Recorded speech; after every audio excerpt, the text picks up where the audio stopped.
So I had my friend Maggie over today. Hi. And we were going to talk about, life with dogs. I think, I do a lot of videos on training and all the important stuff.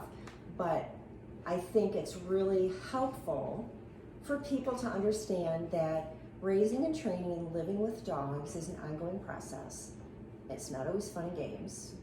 It's not always cookbook. No, it's not the idea you may have in your head about we're going to pick up this puppy and bring it home and it's just going to cuddle with us all the time, or we're going to rescue a dog and they're going to just be so happy that we gave them a new home that it's just going to be, background music, Right. and fluffy clouds, and A love story. a love story. And it can be, right? I Right. mean, I've met people who I say have that won the lottery dog, right? Yeah. Where it's their first dog ever. This dog is just amazing, no problem, slides into their home, and you are the luckiest person for on them. the planet Yeah, if that happens right. to you. But in general, that doesn't happen. And even as dog professionals, I mean, I've had my fair share of challenging dogs. Oh yes, so have I. Yeah. Challenging in very different ways. Yeah, and even sometimes we're at a loss. We have colleagues to consult, and I always tell my own clients the biggest difference between a dog professional and a pet parent is just that we have more tools in our toolbox that we know how to use. Yes. It doesn't mean we don't get irritated and stressed and angry and all the same frustrations that everybody else feels, right? And it doesn't mean that everything we do works No. in 2 seconds. Sometimes that's why it's really great to have somebody to talk to, because, I'll say to Michelle, I'm doing this, and it doesn't seem to be working. Mhm. And that fresh pair of eyes can look and say, oh, well, try this. And then it works. And Yeah. it feels like magic. I know. Same here. I consult with people often, whether it's a health issue, say, seems kind of off with my dog, or a behavior issue. Because sometimes you look at something for so long, you start missing the obvious. Yep, tunnel vision. Yeah. Mhm. And, at the heart of it is really learning to understand what is normal dog behavior. And when are we getting into an area that we might need some help?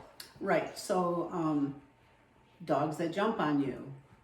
Most dogs, especially puppies, jump on people because that's how they got attention when they were babies. Mhm. And they get away with it when they're puppies and they're so cute and fluffy. And they need to learn not to jump on us. But there are other dogs. There's a difference between jumping on us to say hi and then going about their business, and that dog that I see sometimes in class that is climbing up the owner's body. They want to touch and be next to the owner, and they can't be settled. And that's a different behavior. Right. There's something different behind that behavior. Right. The dog who comes up and tags you with their paws, like, hello, versus the one who's climbing like a telephone pole, frantically trying to escape Yes. something. You're going to save them. And those are very different behaviors. The pitch at which a dog barks tells you a lot about why they're barking. Just their body posture, how they carry themselves, how they interact in the environment. What they look like when you're outside with them, or in a class with them, or in the car, or whatever. There's distinct differences. And Yes. we, I think, can get frustrated when we don't really understand why our dog's doing something they're doing. And then it gets more challenging when we want to get on the internet, start Googling for answers. And don't get me wrong, today we're really fortunate. There is actually a lot of good content. Yes, compared to say 15 years ago. Oh yeah, it was bad stuff back then. But now there's some good science-based content. Yes. But again, it's only as good as the person who knows how to interpret it. Correct. I recently had someone share with me that her, 9-month-old dog was developing what she thought was separation anxiety. And I ran into her in a completely different setting. It had nothing to do with dog training. And she said, can you just give me a couple of tips?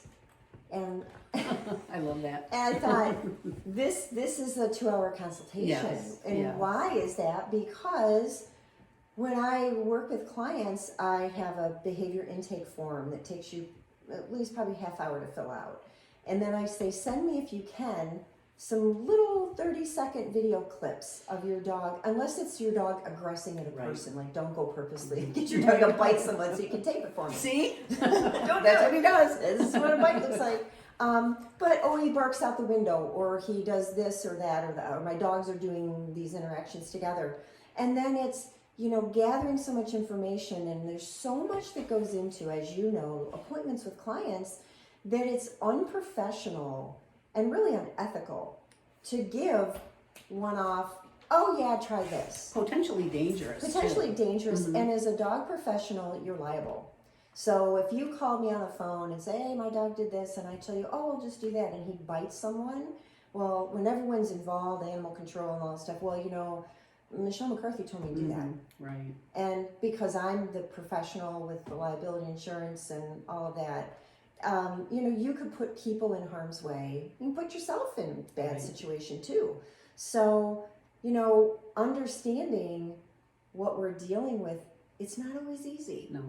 Even housebreaking, right? Yes. How many people have had housebreaking issues only to find out their dog had a medical problem Yes. driving it? Yep. I've had so many of those puppies.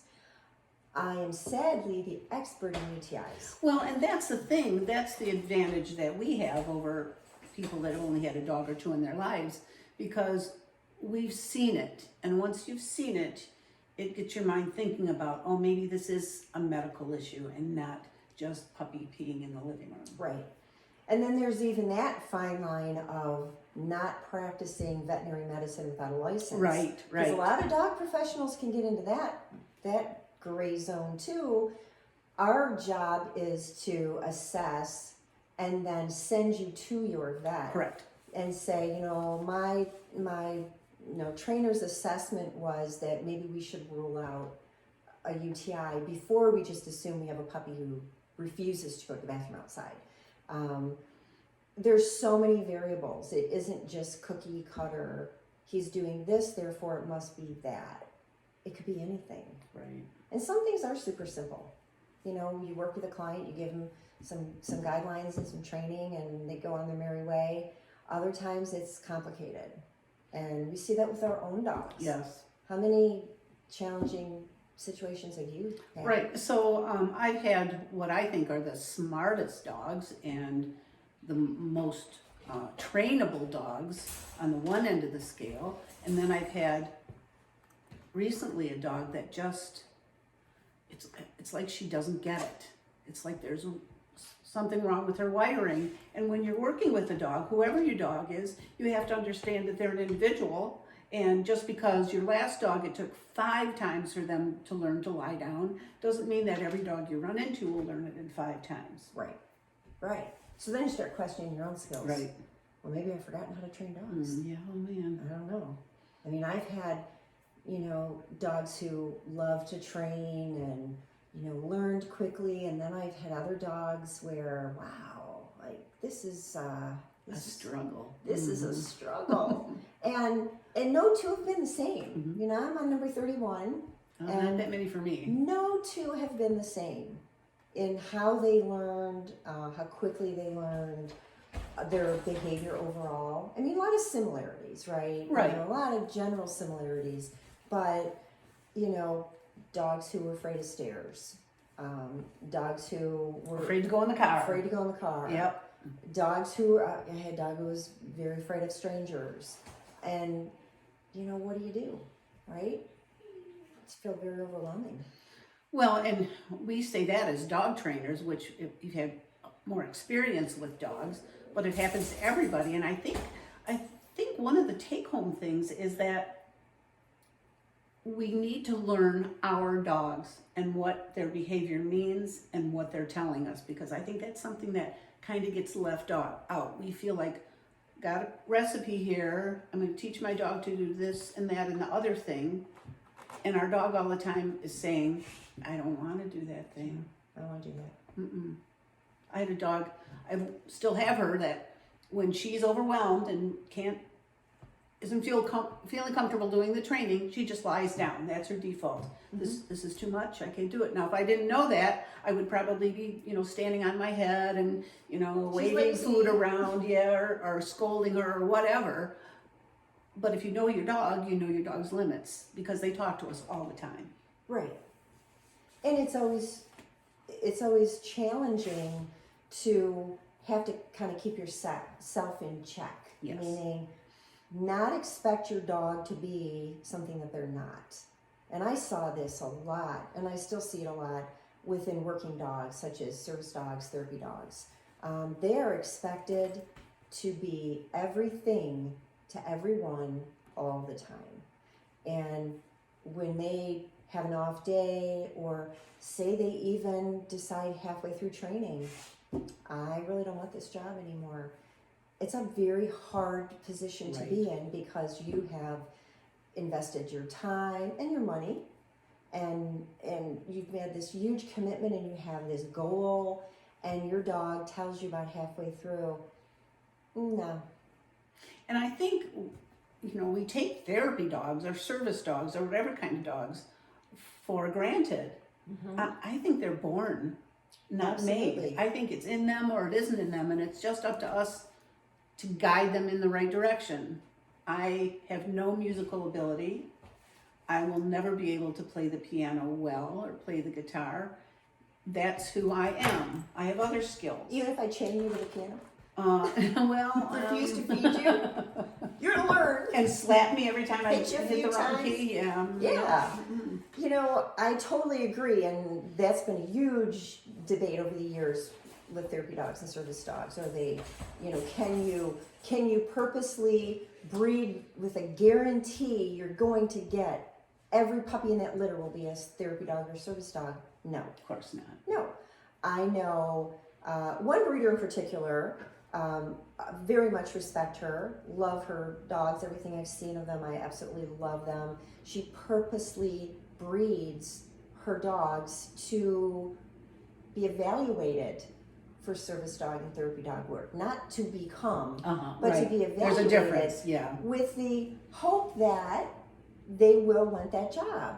And so a lot goes into her breeding program, and selecting who she'll breed and how they're whelped and raised. They do a phenomenal job, but there's no guarantee. Right. And we expect our dogs to just sort of hit the ground and be what we want them to be. But it's especially true of some of these working dogs. But I see it even in pet dogs. People will say to me, they went to get a pet dog. Well, the breeder said that almost all of her dogs became therapy dogs. Wow. She was lucky. I've raised a lot of dogs in my career, and not all of them were suited. They weren't all welcomed into our family with the hope of being a therapy dog. But even the ones that I did select and start in training, some of them went on to do different things. And that's okay. And that's great. I think every dog should live their best life. That's sort of my mantra. They shouldn't live my life. Right. The life I want for them. They should live their best life. And I even say, and sometimes that's not with me. It happens. As much as I want to help dogs and train them and love them, and I waited for a year for them, and I did all these things. I traveled across the country to get you, and whatever that looks like. If I'm not the best thing for you, then I'm going to find you the place where you It's a can. kindness. It's a gift. Yeah, and I'm not saying it isn't hard. And you don't feel, some level of failure. Why couldn't I make this work? But that's at the root of behavior and dogs' temperament. Is they are who they are. And our job is to help people bring out the best in their dog. And it's always wonderful when we can do that. It's wonderful to work with clients who will put the time and the effort and have those realistic expectations. But that's where waiting too far into a problem that concerns you is a really bad idea. Yes. Like when do you think people should be asking for some help? It depends on the problem. So give me a problem. My puppy, we brought him home and he hides from everybody, including us. Okay. But you know, my neighbor and the vet tech and even the groomer said, he'll just outgrow it.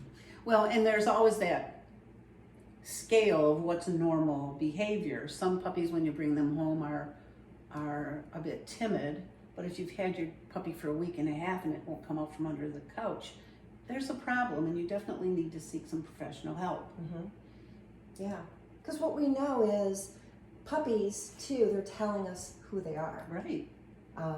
They're telling you very clearly, I'm afraid of this situation, I don't feel comfortable with people, and problems just snowball. They get bigger and bigger and bigger, and the older your puppy is getting without intervention, the less likely you are to really have any positive impact on Yeah, that. the harder it is too. The harder it gets.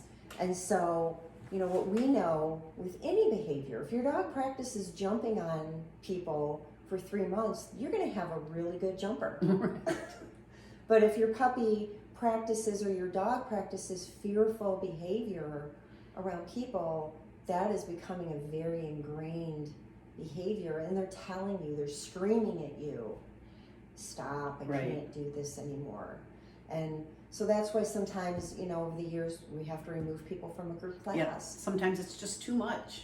Yeah, Too because much. we know the damage is being done week after week after week, just the constant trauma that's being imposed on this puppy coming into class, it completely negates any benefit. When they're that afraid, they can't think. They can't learn and think, because all their being is just working on getting safe because they don't feel safe. Right. And so sometimes it's modifying even our expectations, and some examples would be, you know, well, I like to take my puppy everywhere I go. And that's great if you have a dog who likes going everywhere you go. I have those dogs, you know. Marshall, right now, Marshall and Ducky, they like going everywhere I go. I walk them around Lowe's, I take them into town, we go to the park, we've been to visit lots of different people, different environments, and they're very relaxed and they're very interactive with people. They really solicit lots of positive attention. But I've had dogs who truly were happiest being at home and getting their exercise running around in my yard. That's the dog I have now. That's the golden retriever I have now. Even doing something like going to Lowe's, she doesn't really enjoy it. She tells me she doesn't enjoy it because she's nervous and she's wiggly, and people come up and want to greet her, and she likes people, but in that situation, she just gets wigglier, and that says to me, I'm not comfortable in this situation. Right. The people that see her, they're, oh, look, a golden retriever, let's pet her. Oh, look how happy she is to see me. Well, no, she's not really happy to see you. She's very nervous and she's trying to calm down. Right. So sometimes that frantic, intense greeting is a dog who's just got all this stuff going on and they don't know quite what to do with it. Right. And so again, that's why if we look at the dog who's in front of us and identify what they like and don't like, I have found over the years that I actually enjoyed my life with those dogs so much more when I let them make more decisions about what I was going to do with them. Absolutely. When I had this one dog who, he truly did not like going on walks, hated it. And when I finally, you know, took me a little while, but I get to keep training. Yeah, get more cookies. I have 10 more techniques I can try. But when I finally just said to myself, well, why does he have to go on a walk for exercise? I have a 3/4 acre fenced yard. He had 2 dog friends at the time that he lived with, and they were more than happy to run around with him and play. He got tons of attention from our family, who he adored, and I said to myself, you know, it's probably enough. It's my problem that I think, well, every dog should have to go on a walk. Right. Well, not when he can have a fully fenced yard to go to the bathroom and exercise and play. He really had no reason. And you get past that, but I have to fix it. Mm-hmm. And that's where things get challenging. No one's ever saying we shouldn't help our dogs. I'm the first one to say we should help them. We should try to do as much as we can. but sometimes helping them is adjusting. Yes, what does help The look outcome. like? What does help look like? Right. Sometimes help is, oh, we're not talking about rehoming dogs here. This is not a commercial for rehoming dogs, but No. there are times, two of the dogs that I acquired were because it was not a good setting for the dog. And the people recognized that and were willing to give these wonderful dogs up to us. And we're so happy to have them in our lives. Some jobs don't work out for people. It's the same with dogs. Right. And I've done the same. I've rehomed a few dogs who needed to be in a different environment. They weren't happy in one wasn't happy in a multi-dog home. The other just needed really ongoing one-on-one attention. And that's impossible when I have a busy family and we're gone a lot and coming and going, and he just wanted to be the center of somebody's universe. Yes. And that's where he is now. He's with a retired couple who love him, and he gets so much attention, gets all his needs met, and he's happy. And they're happy with him. Yeah. Yeah. So that's a win-win. You know, so And it's not that you necessarily love them any less or care about them any less. It's just, sometimes it just doesn't work. As hard as you try, it just doesn't work. Right. And the energy that you're putting into it is not helping the dog. Yeah. And I had tried, though, I'll change my expectations and I did all of that. And in many cases, that's very successful. And I've had those dogs too, where, Right. you know, make a couple changes, adjust a few things, and all of a sudden, oh, this is great. Mm-hmm. And so, you know, our job is to really not just teach people how to teach their dog how to sit and lie down and come, but to help you understand your dog better. This dog, not Yes. the dog in the book or the dog in the Mhm. video or the dog you had 10 years ago, but this dog. And try to develop a life at home that everybody's happy. Mm-hmm. And you feel like, yeah, you know, you It's can do working. this. Mm-hmm. Yeah. And so, you know, I think our goal when we work with our clients is to find that goodness of fit, to help them, you know, enjoy the time that they have with their dog. And sometimes that just requires adjusting the humans, your expectations. Kind of seeing Absolutely. the dog who's Mhm. really in front of you. And I think that's one of the benefits of going to dog training class or having private lessons, because sometimes people need some guidance to say, your dog is doing this, it might mean that. Your dog is doing this, it might mean the other thing. And that's what I love about dog training, because once people see it, they embrace it and they can't not see it anymore. Right. And even the comparison of your dog versus your classmates' dogs. Sometimes you might think, you know, oh, my dog, he's so busy and he never stops. And then you go into a group class and you see really, Right. really busy dogs, and you think, wow. Hey buddy, you're not so Hey, bad. I might keep you. It is. I think sometimes you have to see more than just your dog to be able to have a clearer picture of, oh, okay, well, this is interesting. And so, you know, I've always approached training as, you know, it's just an ongoing learning process. And your dog will change as they age. You know, they're not going to be the same dog at 8 that they were at 1. Nope. They change, you know, sometimes for the better, sometimes not for the better. But the more we understand along the way and seeking direction from qualified people, that's A given, yeah. you know, probably the biggest challenge is I wouldn't, you know, Maggie's a registered nurse as well as being a trainer, but I would not ask you to diagnose some severe health problem that I have Right. just because you have a nursing degree. No, And doesn't you work that way. wouldn't want to give me advice. No. So I just tell you, go see your doctor. go see your doctor. And so I think when we're experiencing challenges, whether it's just basic training or more severe things, it's finding the right qualified person, and whether that's a 1-hour private lesson or a behavior consultation or going to find a vet behaviorist. Sometimes our job is to help people find the right person, Yes. because sometimes, even though I'm certified in behavior, people need someone with even more experience than I have. Well, and I will tell people, you need to go to the person who will ask you the right questions. Right. And that's what physicians are good at and behaviorists are good at. Michelle might ask that one single question that I wouldn't think to ask, and then the picture becomes very evident. Yeah. And same. Yeah, Yeah. absolutely. There's times where I said, what do you think about this? Oh, okay. Just I get it. different Yeah. different uh-huh. perspective. Yeah. Yeah.